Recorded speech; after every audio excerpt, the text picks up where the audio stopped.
जय हिंद साथियों, नमस्कार मित्रों। आप सब कैसे हैं? आशा करते हैं आप सब भी बेहतर होंगे। मित्रों, हम लोगों ने भारत के भूगोल की एक क्लास इसके पहले किया था, जिसमें हम लोगों ने चर्चा किया था भारत और इसके विभिन्न पड़ोसी देशों की, भारत की तटीय सीमा की लंबाई, भारत की मुख्य भूमि की लंबाई, स्थलीय सीमा की लंबाई। इस प्रकार से कौन कौन से राज्यों से जुड़े हुए भारत के प्रश्न बनते हैं किसी भी परीक्षा में, उन सारी चीज़ों का हमने अध्ययन अपनी पिछली क्लास में कर लिया था। दोस्तों, आज की जो क्लास है वह भारत की अवस्थिति के बारे में हम जानेंगे। भारत का अक्षांशीय विस्तार, भारत का देशांतरीय विस्तार, कर्क रेखा पर स्थित भारतीय राज्यों, इसके अलावा भारतीय मानक समय रेखा से जुड़े हुए विभिन्न प्रश्नों का समाधान आज की क्लास में हम देखने वाले हैं। तो दोस्तों, आप सबको हमारे साथ जुड़ जाना है, क्योंकि आज की क्लास बहुत महत्वपूर्ण होने वाली है। क्योंकि आप किसी भी परीक्षा में देखते हैं, ये जो भारत का सामान्य परिचय है, यहां से प्रश्न लगभग हर परीक्षा में बनता है। दोस्तों, आप कोई भी टीजीटी, पीजीटी, हायर का भी एग्जाम दीजिए, जीआईसी लेक्चरर, एलटी जीआईसी, कोई भी टेट दीजिए, सुपर टेट दीजिए, वनडे एग्जाम दीजिए, पीसीएस दीजिए, कोई भी स्टेट पीसीएस वगैरह हो, सब में यहां से प्रश्न बनते हैं। तो दोस्तों, हम संपूर्ण समाधान आज की क्लास में करने वाले हैं। तो मित्रों, आइए आज की क्लास की हम शुरुआत करते हैं। दोस्तों, आप ये बोर्ड पर देख रहे हैं, ये भारत का नक्शा है, आप पहले से जान रहे हैं। अब हमको सबसे पहले देखना है कि जो भारत की अवस्थिति है विश्व के नक्शे पर कहां पर है। तो दोस्तों, मैं आपको बता दूं कि जो भारत है हमारा, ये ग्लोब है। इस ग्लोब पर यदि हम भारत की अवस्थिति को देखें तो आप कुछ इस प्रकार से समझिएगा। ये भूमध्य रेखा है। आप जानते हैं कि ग्लोब को लगभग दो भागों में बांटने वाली जो हमारी 0 अंश अक्षांश रेखा है, या इसी को हम भूमध्य रेखा है कहते हैं, या इसी को हम दोस्तों विषुवत रेखा भी कहते हैं। तो ये रेखा पृथ्वी को दो गोलार्धों, पहला उत्तरी गोलार्ध, दूसरा दक्षिणी गोलार्ध में विभाजित करती है।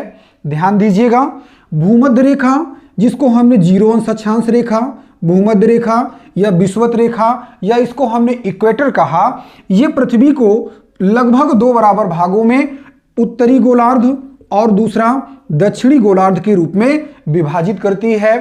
तो आपको देखना यह है कि जो हमारा भारत है वह किस गोलार्ध में है। तो मैं आपकी जानकारी के लिए बता दूं कि ये जो भूमध्य रेखा है, यह भारत के दक्षिण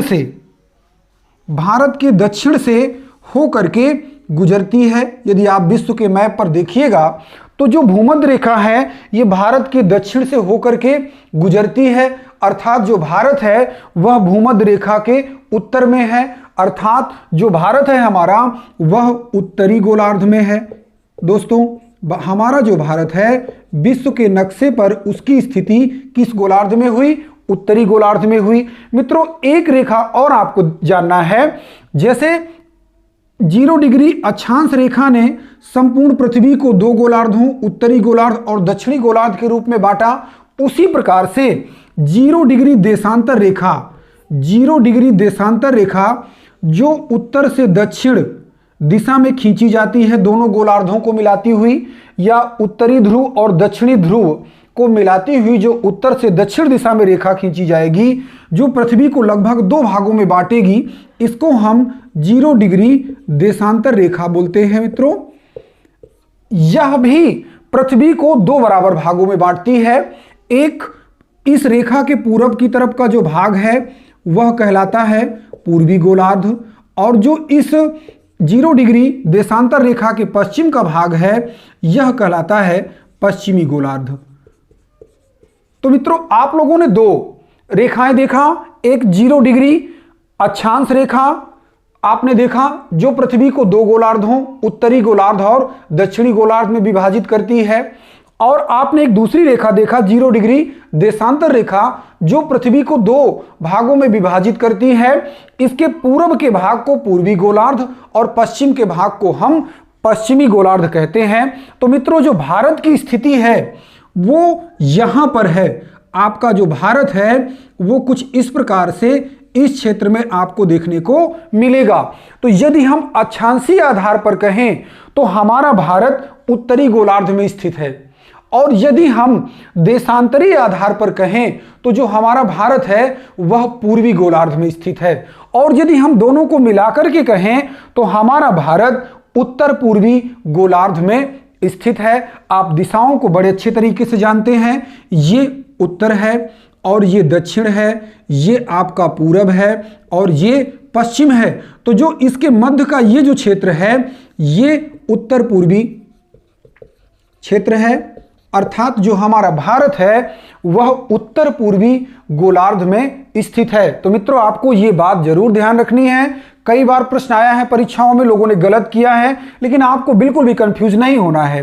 तो दोस्तों जो हमारा भारत है यह इसका जो क्षेत्रफल है 32,87,263 वर्ग किलोमीटर इसका कुल क्षेत्रफल है। कई बार प्रश्न आया है परीक्षाओं में कि भारत का कुल क्षेत्रफल कितना है, तो 32,87,263 किलोमीटर। तो दोस्तों ये जो 32,87,263 किलोमीटर वर्ग किलोमीटर जो क्षेत्र है यह संपूर्ण विश्व का मात्र 2.4% भूभाग है, अर्थात हमारा भारत संपूर्ण विश्व के क्षेत्रफल का मात्र 2.4% भूभाग अपने पास रखता है। लेकिन इस 2.4% भूभाग में संपूर्ण विश्व की लगभग 17.5% जनसंख्या निवास करती है। देखने वाली बात यह है कि हमारे भारत के पास क्षेत्रफल तो मात्र 2.4% है विश्व का, लेकिन इसके पास जनसंख्या कितनी है, संपूर्ण विश्व की लगभग 17.5% जनसंख्या, ये 2011 के आंकड़ों के अनुसार आपको देखने को मिलती है। अब आइए हम जानते हैं कि हमारे भारत का विश्व के संपूर्ण देशों में से कौन सा स्थान है। तो दोस्तों भारत का जो स्थान है संपूर्ण विश्व के देशों में से वो 7वां स्थान है क्षेत्रफल के अनुसार। अब ये देख लेते हैं कि इससे पहले कौन कौन से जो है देश हैं। तो विश्व में क्षेत्रफल के अनुसार सबसे जो बड़ा देश है वो आपका रूस है, उसके बाद जो दूसरा बड़ा देश है वह कनाडा है, और विश्व का तीसरा क्षेत्रफल के अनुसार बड़ा देश जो है वह यूएसए है। विश्व का चौथा बड़ा देश हो जाएगा आपका चीन, वहीं विश्व का 5वां बड़ा देश हो जाएगा ब्राजील, और क्षेत्रफल के अनुसार विश्व का 6वां जो बड़ा देश हो जाएगा वह हो जाएगा ऑस्ट्रेलिया, और ऑस्ट्रेलिया के बाद हमारा भारत क्षेत्रफल के अनुसार विश्व में 7वें नंबर पर है। दोस्तों आपको इस क्रम को याद रखना है, इसके पहले प्रश्न आया है स्टेट पीसीएस में, क्षेत्रफल के अनुसार भारत का विश्व में कौन सा क्रम है, तो 7वां क्रम है। इससे बड़े 6 देश कौन कौन से हैं, तो पहला देश रूस, दूसरा कनाडा, तीसरा यूएसए, चौथा चीन, 5वां ब्राजील और 6वां ऑस्ट्रेलिया, उसके बाद भारत। आप अपनी जानकारी के लिए जान लीजिए कि जो क्षेत्रफल के अनुसार विश्व का 8वां बड़ा देश है दोस्तों वह दक्षिण अमेरिका का देश है जिसका नाम है अर्जेंटीना, और इसकी राजधानी है ब्यूनस आयर्स। तो दोस्तों क्षेत्रफल के अनुसार आपने भारत की स्थिति को देखा है। अब देखते हैं हम कि जनसंख्या के अनुसार भारत का विश्व में कौन सा स्थान है। तो आपको बता दें जनसंख्या के अनुसार भारत का विश्व में दूसरा स्थान है, पहले स्थान पर चीन, वहीं दूसरे स्थान पर भारत। लगभग 121 करोड़ से भी ज़्यादा आबादी भारत में निवास कर रही है इस समय, और आने वाले कुछ ही वर्षों में भारत विश्व में नंबर 1 होने वाला है जनसंख्या के अनुसार, क्योंकि यहाँ पर अभी भी कड़ाई के साथ जनसंख्या नीतियों को लागू नहीं किया जा सका है। चीन ने बहुत तेजी से अपनी पॉपुलेशन को कंट्रोल किया। इसके पीछे प्रमुख कारण यह था कि चीन ने अभी कुछ वर्षों पहले 1 चाइल्ड पॉलिसी को लागू किया था, जिसके चलते वहां पर पॉपुलेशन में बहुत तेजी से कंट्रोल देखा गया, लेकिन वहां की जनसंख्या धीरे धीरे वृद्धि होने लगी, तो पुनः चीन ने 2 चाइल्ड पॉलिसी को लागू कर दिया है, अर्थात एक पति पत्नी 2 से अधिक बच्चे नहीं पैदा कर सकते हैं। लेकिन भारत में अभी इन स्थितियों को बहुत कड़ाई से नहीं लागू किया जा पा रहा है।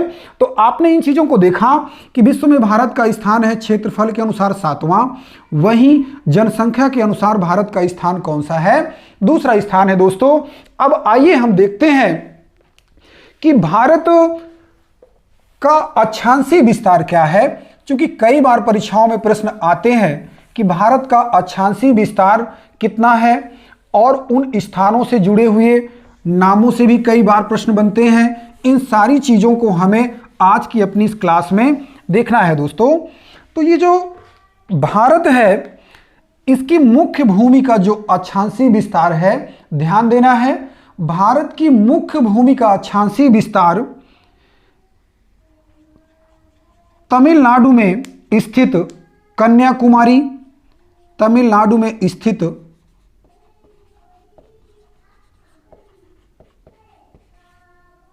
कन्याकुमारी, जिसका अक्षांशीय विस्तार है दोस्तों 8 डिग्री 4 मिनट उत्तरी अक्षांश। यानी जो कन्याकुमारी है यह 8 डिग्री 4 मिनट उत्तरी अक्षांश पर स्थित है।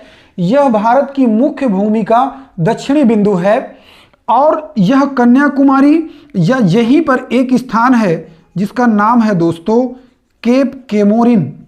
आपको ध्यान देना है, दूसरा स्थान हमने बताया केप केमोरिन। तो ये दो स्थान हुए भारत की मुख्य भूमि का सबसे दक्षिणी बिंदु तमिलनाडु में स्थित कन्याकुमारी या केप केमोरिन, जो 8 डिग्री 4 मिनट उत्तरी अक्षांश पर स्थित है। यहां से अब जो भारत की मुख्य भूमि का सबसे उत्तरी बिंदु है, आपको ध्यान देना है, भारत का सबसे उत्तरी बिंदु यह 37 डिग्री 6 मिनट उत्तरी अक्षांश पर स्थित इंदिरा कॉल है। आपको ध्यान देना है दोस्तों, भारत की मुख्य भूमि का अक्षांशीय विस्तार 8 डिग्री 4 मिनट उत्तर से 37 डिग्री 6 मिनट उत्तर तक है। दो स्थान आपको ध्यान देने हैं। हमने बताया मुख्य भूमि का सबसे दक्षिणी बिंदु तमिलनाडु में स्थित कन्याकुमारी या यहीं पर एक स्थान केप केमोरिन है। वहीं भारत का सबसे उत्तरी बिंदु जिसको हमने बताया कि इंदिरा कॉल है, यह 37 डिग्री 6 मिनट उत्तर में स्थित है। वर्तमान में यह लद्दाख केंद्र शासित प्रदेश के अंतर्गत आता है दोस्तों। लेकिन जो इंदिरा कॉल है यह पीओके के अंतर्गत आता है।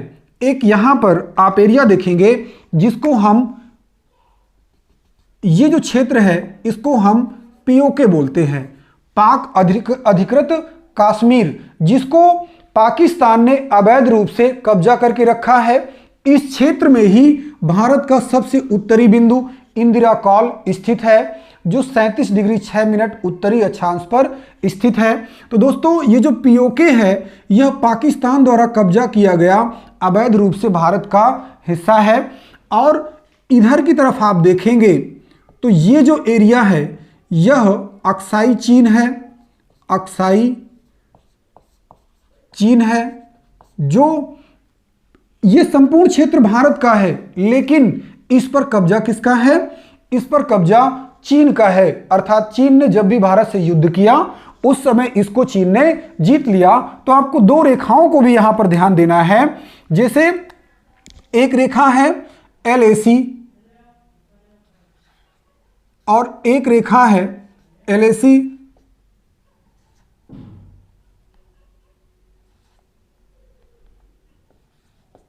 एक रेखा है LAC जो भारत और पाकिस्तान के मध्य, ये जो आपका पाकिस्तान अधिकृत कश्मीर वाला क्षेत्र है, इसकी सीमा रेखा है LAC।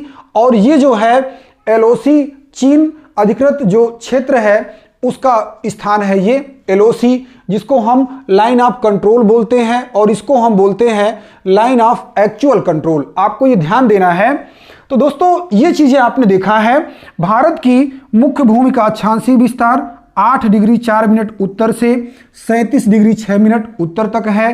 वहीं भारत का जो सबसे दक्षिणी बिंदु है, भारत का सबसे दक्षिणी बिंदु आपको ध्यान देना है, जो भारत का सबसे दक्षिणी बिंदु है वह अंडमान निकोबार द्वीप समूह में स्थित, अंडमान निकोबार द्वीप समूह में स्थित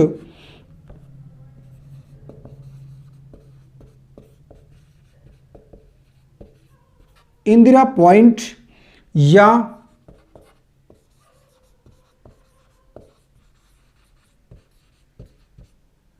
पिग्मेलियन पॉइंट या इसी को हम पार्सन पॉइंट भी बोलते हैं।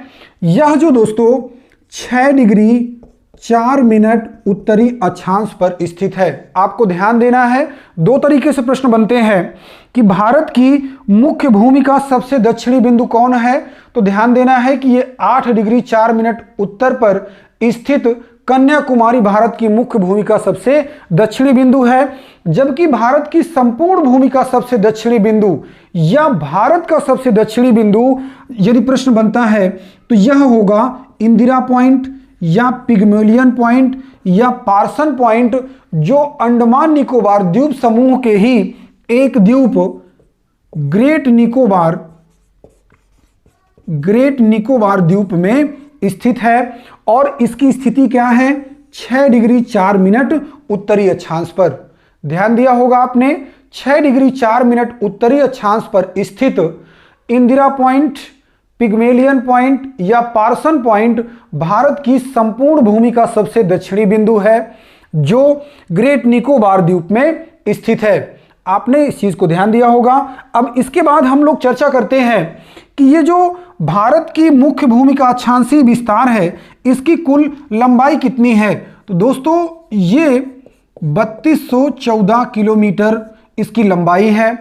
यह अभी टीजीटी 2016 में ये प्रश्न बना था कि भारत की उत्तर दक्षिण लंबाई कुल कितनी है, तो आपको ध्यान रखना है 3214 किलोमीटर। अब आइए हम देखते हैं भारत का देशांतरी विस्तार कहां से कहां तक है। तो देशांतरी विस्तार की यदि हम चर्चा करें या हम कहें कि भारत का सबसे पश्चिमी बिंदु कौन सा है, तो आपको ध्यान देना है ये गुजरात है और यहां पर स्थित गौर माता, गुजरात में स्थित गौर माता या गुहार मोती या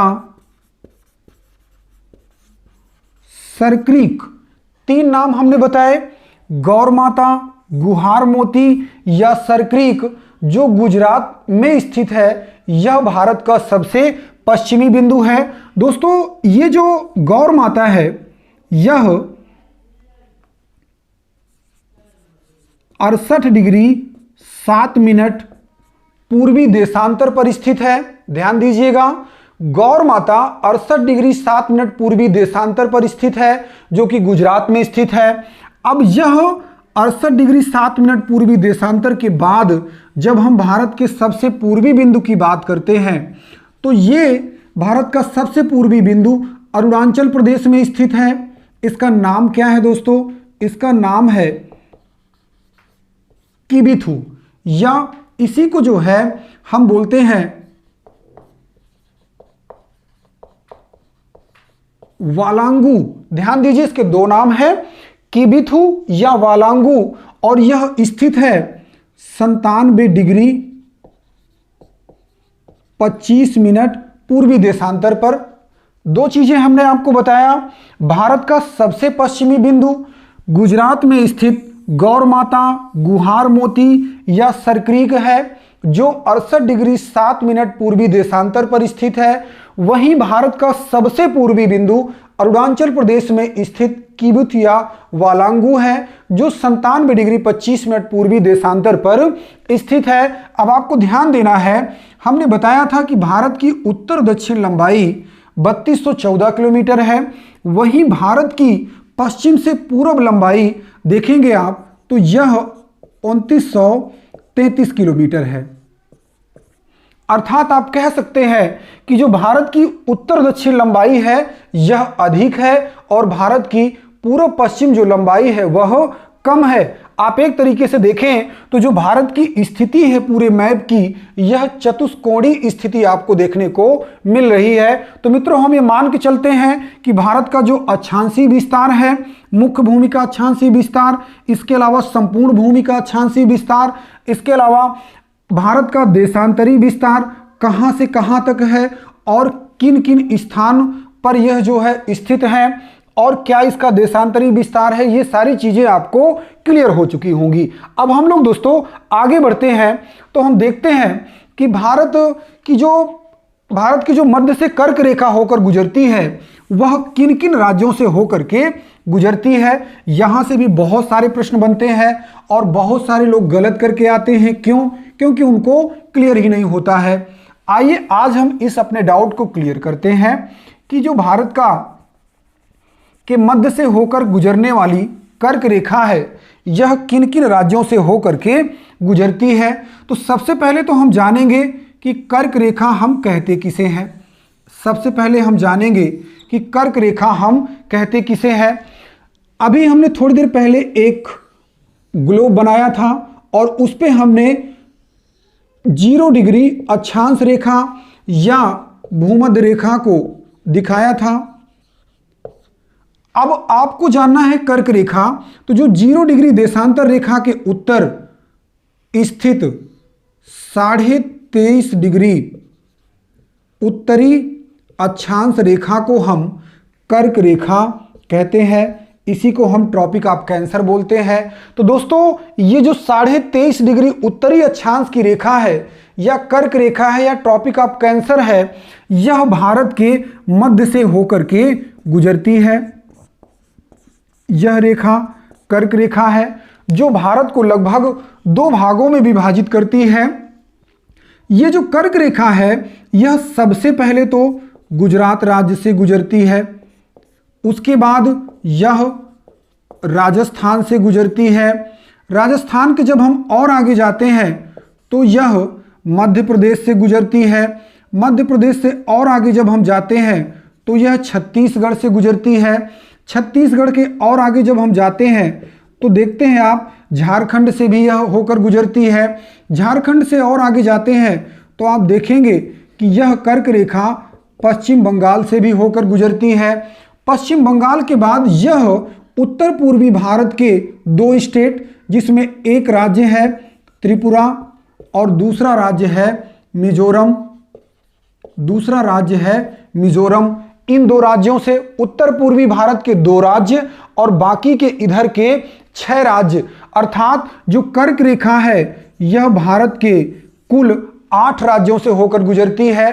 कई बार परीक्षाओं में प्रश्न आया है कर्क रेखा भारत के कुल कितने राज्यों से होकर गुजरती है, तो आपको ध्यान रखना है कर्क रेखा भारत के कुल 8 राज्यों से होकर गुजरती है। आइए इस क्रम को हम एक बार याद करते हैं।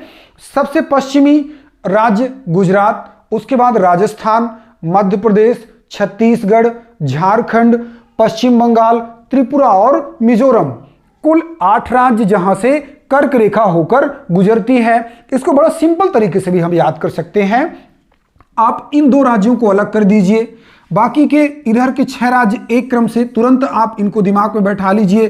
पहला राज्य गुजरात, दूसरा राज्य राजस्थान, तीसरा मध्य प्रदेश, चौथा छत्तीसगढ़, 5वां झारखंड, 6वां पश्चिम बंगाल और 2 राज्य इधर, 7वां त्रिपुरा और 8वां मिजोरम। इस प्रकार से ये 8 राज्य हैं जहां से कर्क रेखा होकर के गुजरती है। दोस्तों एक प्रश्न और बनता है कि वह कौन सी नदी है जो कर्क रेखा को 2 बार काटती है। भारत की वह कौन सी नदी है जो कर्क रेखा को 2 बार काटती है, तो आपको ध्यान देना है माही नदी है जो कर्क रेखा को 2 बार काटती है। इससे कई बार प्रश्न बना है। एक बार प्रश्न तो ऐसे आया कि निम्नलिखित नदियों में से कौन सी नदी कर्क रेखा को काटती है, कौन सी नहीं काटती है। तो आपको बताना है, कमेंट बॉक्स में बताइएगा कौन सी नदी कर्क रेखा को काटती होगी और कौन सी नहीं काटती होगी। 3 नदियां 4 नदियां ऑप्शन में हम बताते हैं आपको। पहला देखेंगे आप चंबल नदी, दूसरा देखेंगे आप सोन नदी, तीसरा देखेंगे आप सिंध नदी और चौथा आप देखेंगे नर्मदा नदी। इन नदियों में से कौन सी नदी कर्क रेखा को नहीं काटती है, आपको आंसर हमें बताना है। दोस्तों प्रश्न कर्क रेखा से कुछ ऐसे भी बनते हैं कि निम्नलिखित शहरों में से कौन से शहर कर्क रेखा के सर्वाधिक नजदीक स्थित हैं। इससे भी कई बार स्टेट पीसीएस जब आप देते हैं तो प्रश्न बनते हैं और आप गलत कराते हैं। इन सारे क्वेश्चंस को भी हमें देखना है। जब तक हमें लोकेशन नहीं पता होगी प्रश्न को हम नहीं कर पाएंगे। तो गुजरात के 2 शहर, एक गांधीनगर और दूसरा अहमदाबाद, आप अपने एटलस में देखिएगा। एक गांधीनगर और दूसरा हमने बताया अहमदाबाद। ये दो शहर आपको कर्क रेखा के नजदीक देखने को मिलेंगे। वहीं जब हम मध्य प्रदेश पहुंचते हैं तो मध्य प्रदेश के दो महत्वपूर्ण शहर, एक देखेंगे आप भोपाल। भोपाल आपको देखने को मिलेगा किसके पास, कर्क रेखा के पास। और दूसरा एक शहर आपको देखने को मिलेगा जबलपुर, इसी के आसपास, कर्क रेखा के आसपास यह भी स्थित है। जब हम इससे और आगे बढ़ते हैं तो आप जाते हैं झारखंड। झारखंड की राजधानी जो रांची है, यह भी कर्क रेखा पर स्थित है, या कह सकते हैं कि रांची के ऊपर से कर्क रेखा होकर गुजरती है। इसके आगे जब हम और आगे जाते हैं तो त्रिपुरा की जो राजधानी है दोस्तों अगरतला, त्रिपुरा की राजधानी है जो अगरतला, यह भी कर्क रेखा के आसपास स्थित है। तो मित्रों, हम लोगों ने कई शहरों की चर्चा किया है। गुजरात का गांधीनगर, अहमदाबाद, भोपाल, जबलपुर, रांची, अगरतला, यह सभी शहर क्या हैं, कर्क रेखा के आसपास स्थित शहरों में से हैं। तो ये सारी चीजें भी आपको देखना है और इनको याद कर लेना है, और इनकी लोकेशन को आपको देख करके और अपने एटलस में हाईलाइट कर लेना है इन सारी चीजों को। अब हम लोग देखते हैं कि भारतीय मानक समय रेखा, जो भारतीय मानक समय रेखा है, यह कितने राज्यों से होकर गुजरती है। तो आपको सबसे पहले मैं बता दूं कि जो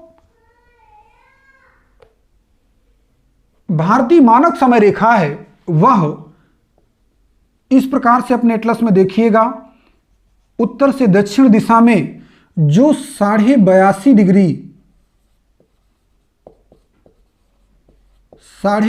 डिग्री पूर्वी देशांतर रेखा है, यह भारत की मानक समय रेखा है।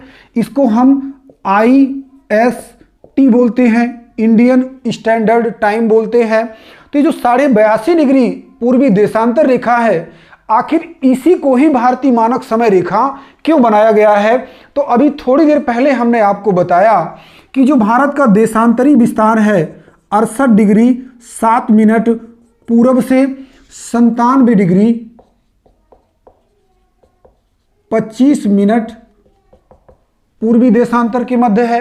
तो आप देखिएगा कि ये जो 68 डिग्री 7 मिनट है और 97 डिग्री 25 मिनट है, इन दोनों के मध्य की स्थिति को भारत ने चुना कि यदि हम इसके मध्य की स्थिति को चुनते हैं तो समय में ज़्यादा अंतर इधर भी देखने को नहीं मिलेगा और इधर भी, दोनों का लगभग बराबर होगा।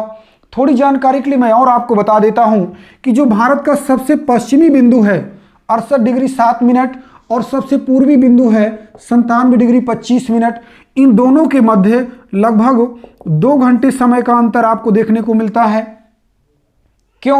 क्योंकि आपकी जानकारी के लिए मैं बताऊं कि जैसे ही हम 2 देशांतरों में आगे बढ़ते हैं तो आपको 4 मिनट का समय अंतर देखने को मिल जाता है।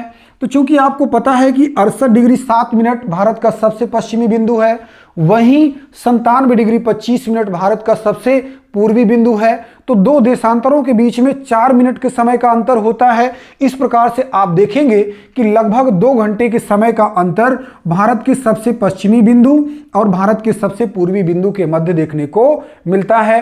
तो भारत ने इस 82.5 डिग्री को इसीलिए चुना कि ये जो समय का अंतर है इसको हम किस प्रकार से कम कर सकें। तो इससे भी कई बार प्रश्न बनते हैं कि जो 82.5 डिग्री पूर्वी देशांतर रेखा है, यह भारत ने इसी को क्यों चुना। तो इसका कारण हमने अभी एक्सप्लेन किया है। 82.5 डिग्री पूर्वी देशांतर रेखा किन किन राज्यों से होकर गुजरती है। तो पहला राज्य होगा उत्तर प्रदेश, और जो दूसरा राज्य होगा मध्य प्रदेश, और तीसरा राज्य हो जाएगा छत्तीसगढ़, वहीं चौथा राज्य हो जाएगा उड़ीसा, और 5वां राज्य हो जाएगा आंध्र प्रदेश। यानी जो भारतीय मानक समय रेखा है 82.5 डिग्री पूर्वी देशांतर रेखा, यह भारत के 5 राज्यों से होकर गुजरती है।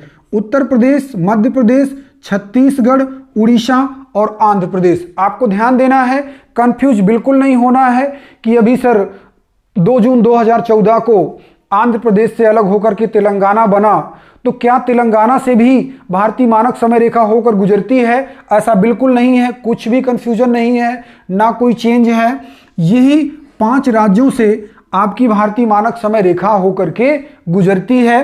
तो इन सारी चीज़ों को आपको ध्यान देना है। यहां से प्रश्न कई बार बनते हैं। दोस्तों एक प्रश्न और आता है कि जो कर्क रेखा है और भारतीय मानक समय रेखा है, यह दोनों एक दूसरे को कहां पर विभाजित करती है?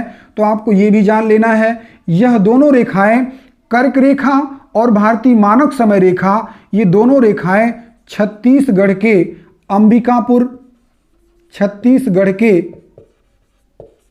अंबिकापुर में एक दूसरे को विभाजित करती हैं। एक चीज और हमें जानना है कि जो हमारा भारतीय मानक समय है या जो हमारे भारत का समय है, यह ग्रीनविच रेखा से कितने घंटे आगे है या ग्रीनविच समय से कितने घंटे आगे है? तो इससे भी कई बार प्रश्न बनता है। तो आपको याद रखना है 5.5 घंटे यह जो है भारतीय समय हमारा ग्रीनविच समय से आगे है। दोस्तों आज की क्लास के लिए हम इतना ही रखते हैं। बाकी आगे की क्लास हम लोग कंटिन्यू रखेंगे और आप सब तब तक इंतजार करिए, इस क्लास को कंप्लीट करिए और उसके बाद हम जल्द ही आपके साथ जुड़ेंगे और हम अगली क्लास में दूसरे कंटेंट के साथ आप सबके सामने उपस्थित होने वाले हैं। तब तक के लिए नमस्कार दोस्तों।